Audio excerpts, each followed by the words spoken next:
হরে কৃষ্ণ। দিন শুরু হোক মঙ্গল আরতি দিয়ে। তো এই যে এখন মঙ্গল আরতি হচ্ছে, তারপরে এই যে জপ নিয়ে বসলাম। তো জপ সেরে নেব। জপ সারা হয়ে গেলে একটু প্রতিদিনের ন্যায় গ্রন্থ অধ্যয়ন করব।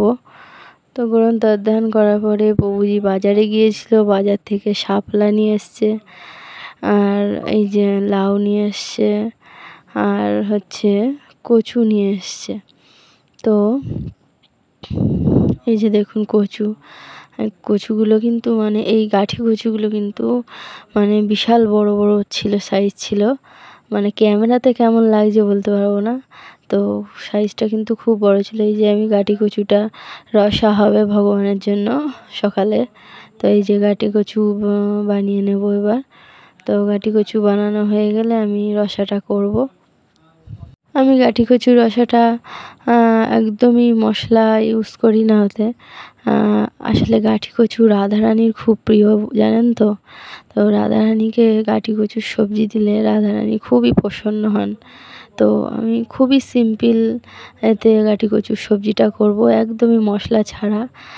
স্রেফ টমেটো আর কাঁচা লঙ্কা আর একটু জিরে ফোড়ন দিয়ে রান্নাটা করব। এই দেখুন আমি গাঠি কচুটা বসিয়ে দিয়েছি, অলরেডি ভাজা ভাজা হয়ে এসছে। এবার জল ঢেলে দেবো। এই যে আমার রসাটা ফুটে গিয়েছে।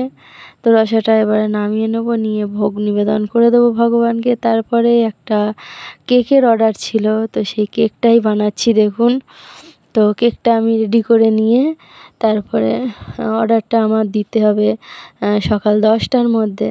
তো আমি সেই জন্য কেকটা বানানোর সময় পাইনি কালকে গত রাত্রে আর কি কেকটা রেডি করতে পারিনি।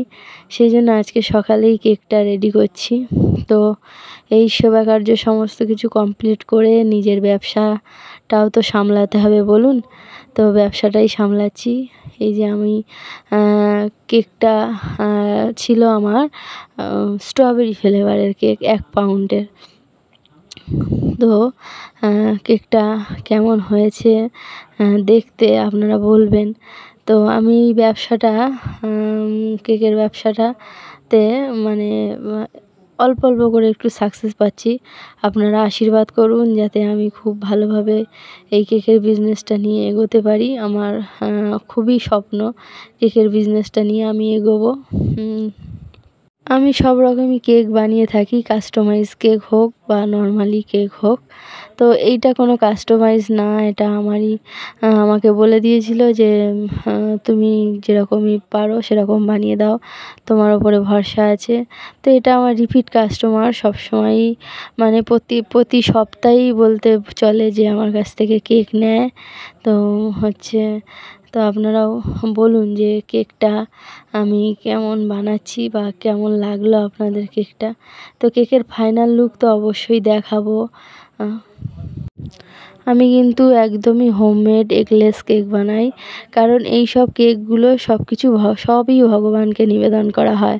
তো এই যে কেকটা যাচ্ছে এটাও একটা মন্দিরের গৌরনিতাইকে ভোগ নিবেদন করা হবে। তারপর যে বার্থডে বয় আছে তাকে দিয়ে কেকটা কাটিং করা হবে।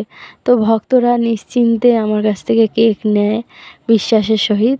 তো দেখো এই যে আমি এবার কিছু গ্লাস কেকও বানিয়ে নিয়েছিলাম, কিছু গ্লাস কেকের অর্ডার ছিল।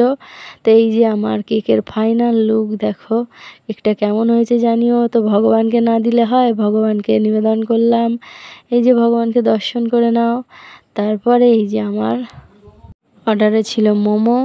আমি বাড়িতে নিবেদন করবো বলে ভগবানের জন্য একটা বড় মোমো বানিয়েছিলাম, একটা বাচ্চা মোমো বানিয়েছিলাম। তো নাম দিয়েছি মা আর বাচ্চা। তো এই যে প্রভুজি এখন মোমোটা প্রসাদ পাবে, মোমো প্রসাদটা ভগবানকে দেওয়া হয়ে গেছে। তো দেখো মোমোটা কিন্তু খুবই সুন্দর হয়েছিল, খুব টেস্টি হয়েছিল।